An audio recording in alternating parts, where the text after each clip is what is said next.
Yo, shalom. All praises to the Most High. Yehoshua, this is Sounds from YYBY.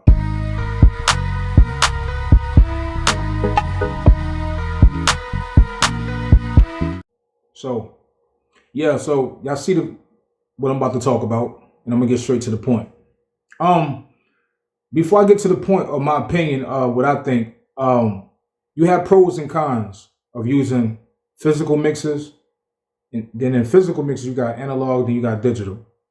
Compared to those who don't use a physical mixer, it's pros and cons to it, and it's no one good or bad. It's just all about what works for you. End of the day. So this video is not to say, oh well, tell the whole world that oh you don't need a digital or physical mixer. Then nah, that's not the case. You feel me? Hold on, give me a second. That's definitely not the case. Um, Yeah, so that's definitely not the case. My, what I'm about to speak about just my experience and what I've been through and what type of person I am and who I am as far as me doing music, and that's what makes music great when you're dealing with artists and everything because every engineer has a different approach, a different experience, and every artist like different people. Some people they don't like how they work. Some people they do like how they work. And me being an artist first, I know how it goes. But anyway, so one of the reasons, number one of the reasons why I don't use physical mixers no more is because I don't record bands. I can record bands. I know what it takes to record a band. I record only solo acts, meaning that if it's a group, one person get on the mic, next person get on the mic, third person get on the mic, or solo pianist, solo guitarist, anything solo. So that means that I can have a nice size audio interface because you got some that's small where it only have two mic inputs or might have a few mic inputs, four or five of them. And, so, anything in that nature that use live instruments, I can set up a mic to record those directly into the DAW, so like I say, I don't record bands, but if you record bands, you definitely need a nice size big digital mixer track or analog where you can plug all the mic connects and everything to it and you know benefit that. Also, before I keep going, what's good about a digital or analog mixer is that you have no latency when you're recording in. When you use an audio interface, you might have a little small latency, but that little latency is not noticeable. It's like sometimes be like 4 milliseconds. Like, come on, but sometimes people still say they hear the latency. I don't know how, but with those, you don't get that latency. So if you know how to deal with that and work around that, then you're cool. All right. Another reason why I don't use them because of grouping tracks, folders. I like to put a lot of tracks in folders. When you're on a digital mixer or a physical mixer, it has its tracks. They have a limitation of tracks. It might have, say, for example, 16. It might have 16, then bank A, B, C, and D. Some of them don't have a bank. Um, I like to have 10 tracks, put them in the folder, collapse them in the folder like in Studio One. I can't do that on a physical mixer. I love grouping stuff like that to that nature and those type of features. I could just do it from the DAW. Another reason is that if you're dealing with a mixer, say for example, again, you only got a 16 track mixer with 4 buses. Some mixers only have 16, some have 16 again with a bank, A, B, C, and D. So, but if you only got a mixer where only got 16 tracks, and then I go to 17, 18, 19, 20 tracks on my DAW, then I can't physically function those tracks to a certain. It's like limitations. It's limitations. Some people cool with that, not me. But there's limitations to it. Once you pass the 16, then you're like, okay, what's next? You get what I'm saying? Like, what's next? I can't control that. Now if you got a mixer where it got the bank, then you just switch to the bank and then continuously to move on. Then you got to switch back to the bank to go to that track to identify it. And then on top of that, it's all about, can you identify those specific tracks and everything? Hold on, give me 1 second, people. Give me 1 second. Another reason why I don't use them is because some mixers, physical mixers, don't really move in increments. and then you have some that do. And now that's based on how much money you're trying to spend. Because most likely the more you spend on your mixer, your physical mixer, the better it's supposed to be. And then you got some mixers where you move the knobs, the sliders up, they move in nice smooth increments. And then some don't. But when I'm using the DAW, I got my mouse, I could just hold shift on my keyboard, and I can move in increments when I'm trying to precisely turn the volume or panning or something at a precise way. And that's very important when it comes to increments on anything. Like anything that's dealing with numbers, certain things matters when you turn it in increments. Another reason is that some people get it for show. A lot of people get caught up in what you got in your studio, or people buy it just for the show the world that, oh, I got a big mixer board and it look nice when you're looking at it with the little colors and everything, which is cool, it's dope. And people get amazed by that, and that's why they buy it, or that's why people want to go to that studio, because they see that something that's big that somebody can people can afford.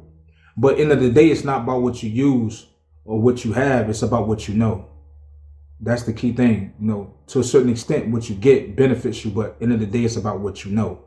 So that's very important. So some people use that for show. Another reason is that you have a cleaner sound when digital. Digital have a cleaner sound. Analog, you dust is your enemy. You have to deal with dust, so you have to keep it properly clean, which is not a problem. But a lot of wiring problems. I'm simple. I like to get away from a lot of wires as much as I can. Wires cause a lot of conflicts. Wires catch on damn fire. When I used to have analog and go to analog studios, so many wires. You have a lot of your bill be sky high, man. Your electrical bill be sky high as hell. So the more you can get away from the more taking more power, do that if you can. Stuff eat up electricity. I'm telling you. Believe me what I tell you, and the more stuff you got rigged up like that, the more power. That's why a lot of bigger studios charge more money. People don't understand that. That's one of the reasons, because controlling that building costs a lot of money, man. Just to maintain it. And then they still got to record artists and mix and master. That's time too. So I like it's a cleaner sound. When you're dealing with sometimes physical mixes, you get popping. Maybe one of your tracks knobs might go out. Or now it's damaged, or somebody don't spill something by accidentally on there, and now the shit is damaged, and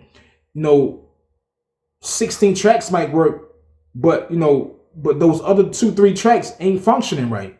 In digital mix, you never got to worry about your tracks not working, or when you slide them up and down, you get all type of unwanted noise or crackles and stuff because of dust or whatever it may be, or because of wear and tear. You got to deal with wear and tear of a mixer that you paid thousands of dollars for. So I hope you got insurance on it. And then when you get insurance, you got to come back and reinvent everything. So it's pros and cons to it, like I tell people. Another reason is that on Studio One on the mixer, the digital mixer, not digital mixer, but in Studio One on the mixer, it's more functions.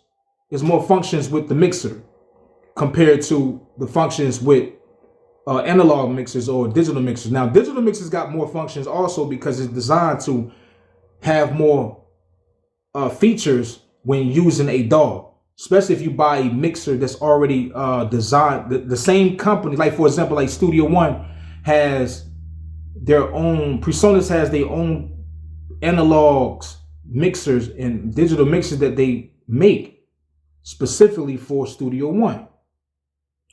And when you buy it that way, you get more special features and functions that work with it based on any other DAW, if they got something that's compatible with it and stuff like that. So it's more functions far as, when it comes to automation, when it comes to, if I want to sync more things to that one track, if I want to sync more than one thing to this one knob, when you're working inside the DAW mixer, you get those certain features that I like to use, especially when it comes to macros and stuff like that. Now again, I'm not saying you can't do it on the digital mixer, but it's it's it's it's more features when you're using the mouse controlling the mixer on your screen. And that's another thing I was about to talk about, because I got a monitor, as you can see, or I got my bigger monitor. That's my screen, my vision right there. You know, I don't want to see the mixer in front of me, using that, taken away from the screen. When I could just look at the screen, move that mix out the way, save me space, simplicity, use my mouse and my keyboard, and control it that way. If I want to sync 5 tracks, shift, connect all those tracks, move them up and down. It's pros and cons. Again, everybody move different. Everybody have a different work ethic. Some people get tired of using their mouse. I actually like using the mouse.